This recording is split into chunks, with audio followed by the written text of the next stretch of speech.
हमारे यूनिवर्स में एक ऐसा मॉन्स्टर है जो ब्लैक होल से भी ज्यादा खतरनाक और मिस्टीरियस है। ये इतना भयानक है कि ये कुछ ही सेकंड्स में हमारे पूरे प्लैनेट्स को आराम से तबाह कर सकता है। तो इस मॉन्स्टर की अनसोल्व मिस्ट्री को सोल्व करने के लिए आपको वीडियो पूरी देखनी पड़ेगी और हम आपसे वादा करते हैं कि जब आप इस वीडियो को देख रहे होंगे तो आप एक अलग ही डायमेंशन में होंगे। इस यूनिवर्स में सबसे चमकीली चीज की बात करें तो आप में से ज्यादातर लोगों का आंसर होगा हमारा सूरज, और दूसरी तरफ लोग बोलेंगे कि सुपरनोवा एक्सप्लोजन इस यूनिवर्स का सबसे ब्राइटनेस इवेंट होता है। सुपरनोवा एक्सप्लोजन यानी कोई सितारा जब अपनी मौत के करीब होता है तो वो स्टार सुपरनोवा एक्सप्लोजन के साथ खत्म हो जाता है। गैलेक्सी और यूनिवर्स में जितने भी प्लैनेट्स हैं वहां तक इस सुपरनोवा एक्सप्लोजन की रोशनी जरूर पहुंचती है। जैसे कि हमारे गैलेक्सी में मौजूद बेटलग्यूज स्टार आने वाले लाखों सालों में सुपरनोवा एक्सप्लोजन से खत्म हो जाएगा, तो इसकी रोशनी कई दिनों तक हमारे अर्थ तक आती रहेगी। ये स्टार इतना बड़ा और पावरफुल होने के बावजूद भी ये यूनिवर्स का सबसे ब्राइटनेस ऑब्जेक्ट नहीं है, बल्कि इससे भी कई गुना ज्यादा चमकीला होता है गामा रे बर्स्ट। ज्यादा यानी gamma ray burst supernova explosion से भी काफी ज्यादा ब्राइट होता है, पर गामा रे बर्स्ट कुछ ही मिनट तक अपनी ताकत दिखाता है। बट ये कुछ ही मिनट्स काफी होते हैं किसी भी प्लैनेट्स को खत्म करने के लिए। अगर यही गामा रे बर्स्ट हमारे अर्थ से कई लाइट ईयर्स दूर फटता है तो क्या हम इस हालात में अपने आप को बचा पाएंगे? जब भी मैं गामा रेस की बात करता हूँ तो मुझे मार्वल मूवीज के हल्क की याद आती है, क्योंकि वो भी तो इस गामा रेडिएशन से बना था। इस गामा रेडिएशन की वजह से ब्रूस बैनर जैसा एक आम इंसान इतना पावरफुल और खतरनाक बन गया था।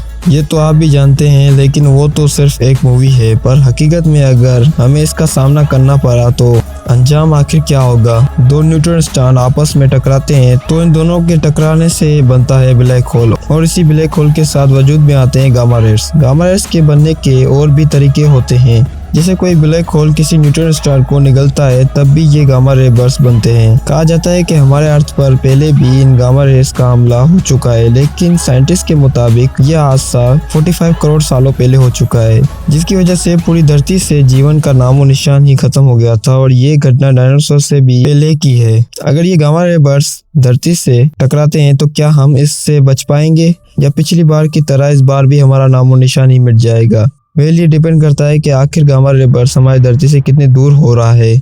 अगर ये बर्स्ट धरती से 3000 लाइट ईयर्स दूर होता है तो इस हाल में ये इतना भी खतरनाक नहीं होगा। इतने दूर से निकलने वाला रेडिएशन जब हमारे अर्थ में पहुंचेगा तो हमारी अर्थ इस रेडिएशन को एब्जॉर्ब कर लेगी। इस वक्त किसी को सबसे ज्यादा खतरा होगा तो वो होगा इंटरनेशनल स्पेस स्टेशन के साथ मौजूद सैटेलाइट्स। ब्लास्ट के कुछ ही सेकंड्स के अंदर ये सैटेलाइट्स पूरी तरह से खतरे में आ जाएंगे, जिसके चलते पूरी दुनिया का इंटरनेट कनेक्शन भी बंद हो सकता है। लेकिन इन सैटेलाइट्स को ठीक करने में इतना ज्यादा भी वक्त नहीं लगेगा, और जो रेडिएशन हमारे अर्थ को छूने की कोशिश करेगा इसे धरती का ओजोन लेयर संभाल लेगा। पर अगर ये गामा रे बर्स्ट धरती से सिर्फ 500 लाइट ईयर्स के करीब ब्लास्ट होता है तो इसका नतीजा पिछले वाले से काफी ज्यादा खतरनाक होगा। इस बार इस रेडिएशन की इंटेंसिटी इतनी ज्यादा होगी कि ये हमारे ओजोन लेयर को ही तबाह कर देगी, और बिना ओजोन लेयर के धरती के ऑलमोस्ट 98% पेड़ पौधे मर जाएंगे, और बिना पेड़ पौधों के धरती में मौजूद ऑक्सीजन की मात्रा ही कम हो जाएगी। ऑक्सीजन की कमी और बिना पेड़ पौधे के जानवर भूख से मर जाएंगे, और अगर कुछ जानवर बच भी जाते हैं तो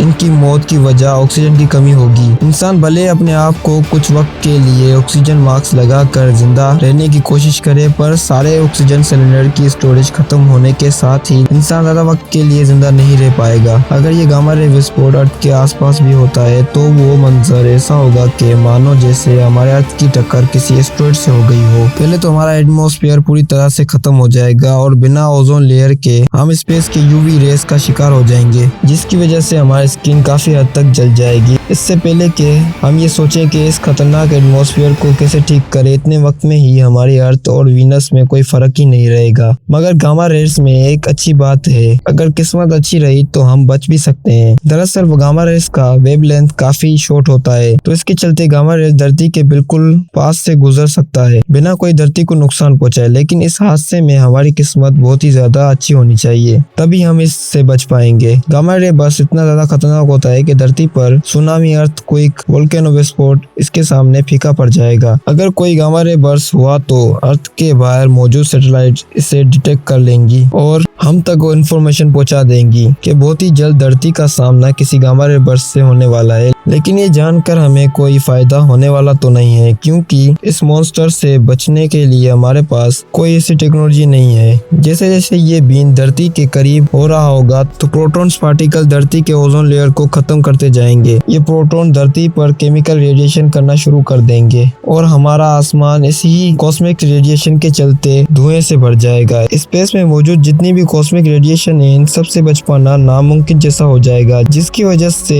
अर्थ के सारे इलेक्ट्रॉनिक डिवाइसेस तबाह हो जाएंगे। और आज से 45 करोड़ सालों पहले गामा रेस की वजह से जैसे जिंदगी का धरती से नामो निशान ही खत्म हो गया था, इस बार भी कुछ ऐसा ही होगा। लेकिन सबसे अच्छी बात तो ये है कि ऐसा फिर से होने में साइंटिफिक कैलकुलेशन के मुताबिक अभी भी लाखों करोड़ों सालों का वक्त लगेगा। तब तक अगर ह्यूमन सर्वाइव कर पाते हैं तो उम्मीद है कि हम टेक्नोलॉजी में इतने एडवांस हो जाएंगे कि इन गामा रे बर्स्ट से मुकाबला करने का कोई ना कोई रास्ता जरूर निकाल लेंगे।